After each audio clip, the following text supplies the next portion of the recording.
Hello everyone, my name is Zach Zevius, and welcome to the first episode of my Spyro Let's Play. Why am I playing Spyro? Well, for those of you who have been living under a rock, Spyro's back, son! Toys for Bob and Activision are finally caving into fan demand and making a remake of the first three games by Insomniac Games. So I'm pretty freaking excited. I'm pretty excited. So excited, in fact, that I went ahead and started playing again. And I might have just 100% of the game. Yeah. I might have just might have done that. So I'm gonna play through the entire Spyro game again and 100% it again. This time on camera. So one, you, the viewer, you, my wonderful viewer, can go ahead and learn how to 100% this game as well. And also hear me talk about random junk for a couple hours. Yeah, that seems like a good idea. I don't know. Seems like a great idea to me. I don't know about you. You might dislike that. But, you know, that's what the comment section's for. Anyway, let's get started.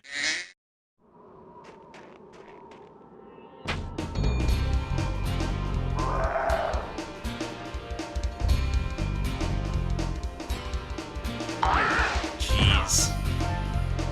Now that is some nostalgia.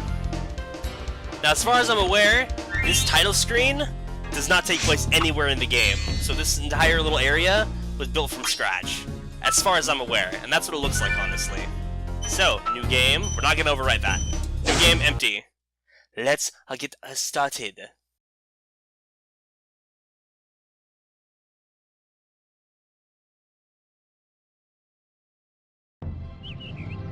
Okay, rolling. Oh, it's been peaceful here in the Five Worlds, or is it six? It's 6. For a Dragon's Age. We now have 12,000 treasure, or is it 14,000? It's 14,000. What about this Ganasty Gnort character? Now, I understand he's found a magic spell to turn gems into warriors for his cause. I'll take that question. Nasty Nork is a simple creature. Simple! He has been contained in a remote world and is no threat to the Dragon Kingdom. No threat! Besides, he is ugly. Ugly? That does it! Looks like I've got some things to do. Yeah. General rule of thumb, my wonderful viewer, do not piss off the person with magic powers. Ever. It does not end well. Anyway, let's get started. Hello, Mr. Nestor. You have green eyes. Releasing me, Spyro. You're welcome. Free 10 dragons in the Artisan world. Then find the balloonist. He'll transport you to the next world. What about Nasty Nork? I'm going after him. Find dragons first. That's all I can tell you. You know, I have to wonder, how Tom Kenny's gonna react this voice for Spyro 1.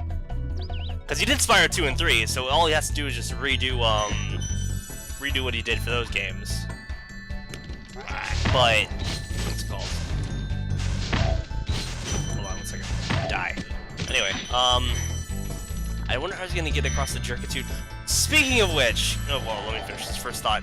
I wonder how he's gonna get across the jerkitude of Spyro 1.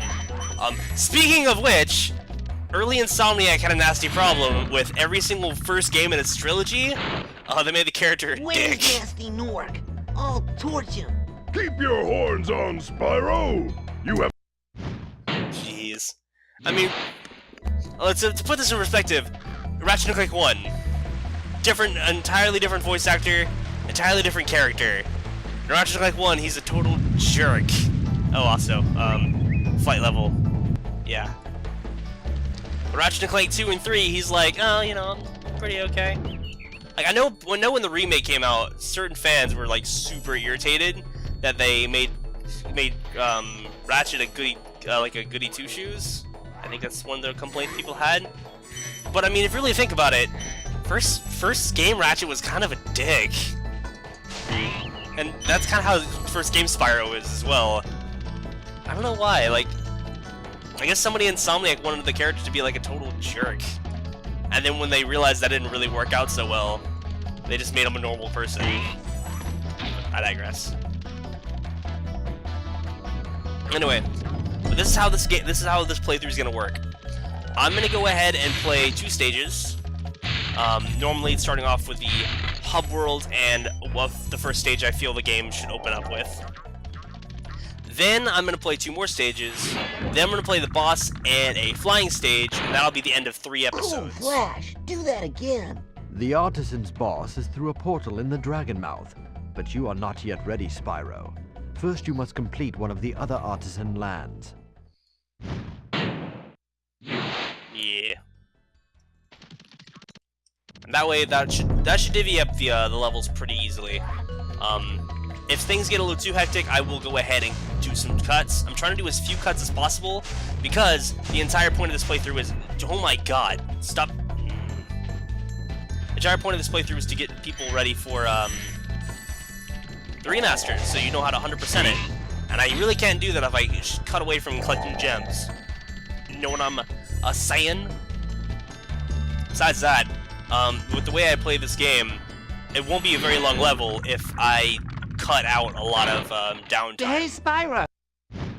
So I'm gonna have to go ahead and add stuff. By the way, I'm also gonna cut away from a lot of the dragons, unless they like have something really poignant to say, which that guy did not. He said, "Hey, press X twice to glide." So jump twice to glide. I mean, because again, I'm playing on an emulator, which, by the way, that's why this game looks so pretty.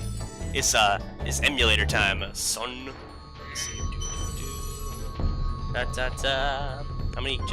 Okay, I have 4, so I just have to get all the gems, and then I'm done with this level, and I can get started on that one, Town Square, which was I think one of the first levels you encounter in the Crash demo.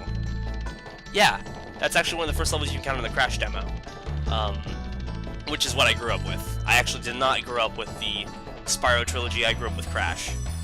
But I remember as a kid being really excited when I first entered that cheat code in and got to this hub world and a few levels. I want to say it was it was the flying level and it was Town Square. That's all we had in the demo. And Town Square was actually right there. It wasn't Stone Hill, it was Town Square. So when I came to this years later as a older teenager, and because yes, I was playing PS2 as a teenager, sue me. Sorry, PS1 as a teenager, sue me. I was really surprised to find out that wasn't the stage from when I was a kid. Which, I mean, to be fair, it makes a lot more sense in terms of like presentation to have like the stage you really want to show off right there front and center. But when you come back to the game later on after playing the demo, you're kind of confused because that's not where it was. But I digress.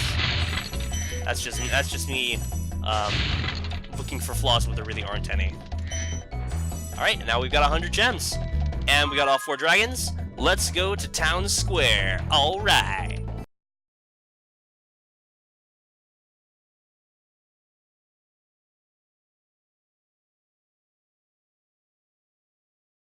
You know, it's really impressive when you consider the fact that Insomniac Games was kind of on a budget during this game, and how much they managed to accomplish while on a budget.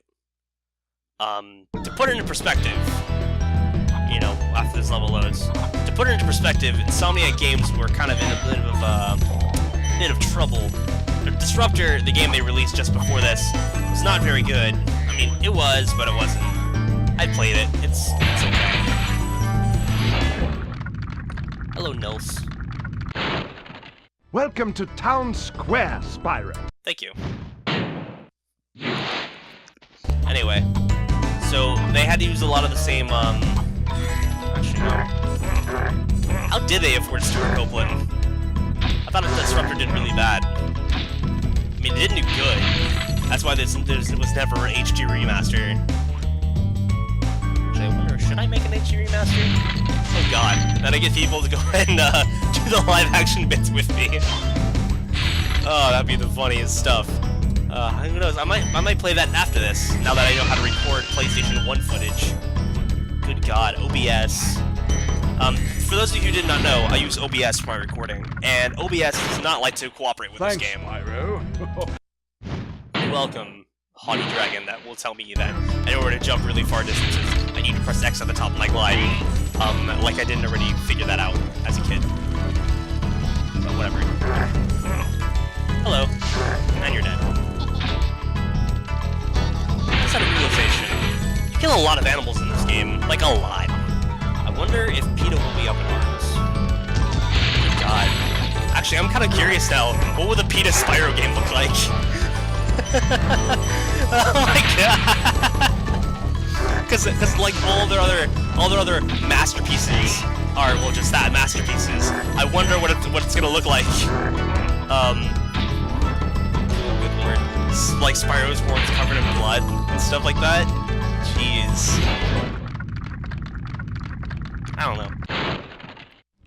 Spyro, did you see a man dressed in blue running around here? He's a thief, and he's stolen a dragon egg! You've got to track him down and get that egg! Run! Run! I'm getting a little winded. Okay, man, just get your inhaler, you'll be alright. See here. So I have a little bit over 100 gems and one more dragon. The dragon's right behind me, and the gems are gonna be over here. I know a lot of people don't want to think about these kind of things, but honestly, truthfully, I'm looking forward to the PETA parody game that basically makes Spyro look like some demonic monster. Did I just miss this guy? I think I did. Oh well. That's what I get for talking up a storm and not actually doing something.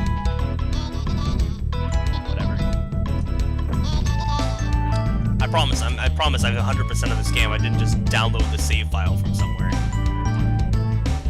So that's what I get for talking about PETA and their terrible games. Jeez. Right, well, let's go ahead and kill this guy in 1080 by 60 FPS. Or 1080 by whatever FPS it's currently running at. I want to say it's 60. Although it could just be locked to 30 and I can't tell because I grew up with 30 FPS and didn't really care. But we'll see.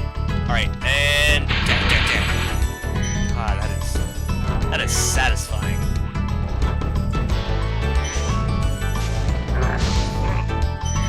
So one thing I really like about the new remasterings is that they're not just like taking the original stages and just upscaling them with the textures. They're actually, okay, I'm missing some. I'm missing 8 gems. Before we get the last dragon, I'm gonna get those 8 gems. And that also give me time to complete my thought. They're actually reimagining the stages from the ground up. So things like Town Square, like we'll see more windows and stuff like that, and we might even see like other parts of the Dragon Realms in the distance. Like over there, those are purple mountains. We can see stuff on those mountains, you know? To it. Of course, I really can't play that until they release a PC port, which I feel like they're going to. But that's beside the point. God, Stuart Copeland's music.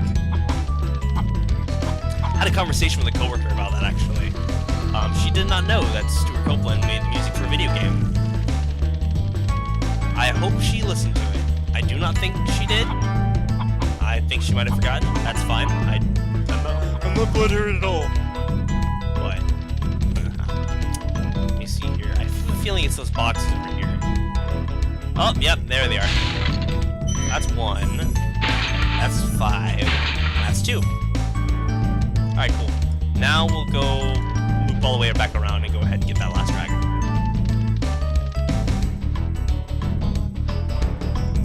That's one thing I liked about these stages. There wasn't a lot of times where there wasn't places you could go in the stage. Like, if you see, like, a flat place, you can normally get to it somehow. Thank you for releasing me! You're welcome, Thor. Jeez. Imagine if that Thor was in Avengers. Thank you for releasing me! Alright, let's go ahead and save the game. Save game. Alright, cool. and let's go back to the hub world, where we will call an end to this episode, and I will see you guys next time, where we will be playing one of my favorite stages of all time in Spyro. Well, one of. My favorite stage in this hub world, how about that? Anyway, I will see you guys later. Oh, peace!